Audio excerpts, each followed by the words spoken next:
কলকাতার এলিট তালিকায় সাকিব আল হাসান, মাশরাফি মুর্তজারা দুইবার এই তালিকায় আছে সাকিবের নাম, একবার আছে বাংলাদেশের আরেক তারকা মাশরাফির নাম। নিলামের এই এলিট তালিকায় সাকিব মাশরাফিদের চেয়ে অনেক বেশি অর্থ পেয়েও নেই ফিজের নাম। কিসের এলিট তালিকায় আছেন সাকিব ম্যাশ, যেখানে 12 কোটি টাকা পেয়েও নেই মুস্তাফিজ, তা নিয়ে থাকছে প্রতিবেদন। ভারতীয় মুদ্রায় 9 কোটি 20 লক্ষ টাকা, বাংলাদেশের টাকায় 12 কোটি 37 লাখ টাকা। আইপিএলে ফিজকে নিয়ে কারাকারি হয়েছে বেশ। আইপিএল এর মঞ্চে সবচেয়ে বেশি দামে বিক্রি হওয়া বাংলাদেশের ক্রিকেটারও হয়েছেন ফিজ, কিন্তু এত কিছু করেও নিলামের এলিট তালিকায় নেই ফিজের নাম, যেখানে ফিজের চেয়ে অনেক কম দামে বিক্রি হয়েও আছেন মাশরাফি মুর্তজা ও সাকিব আল হাসান।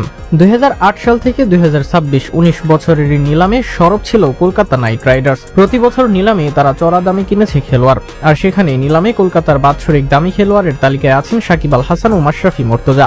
তবে এই তালিকায় নেই ফিজের নাম। 2009 সালে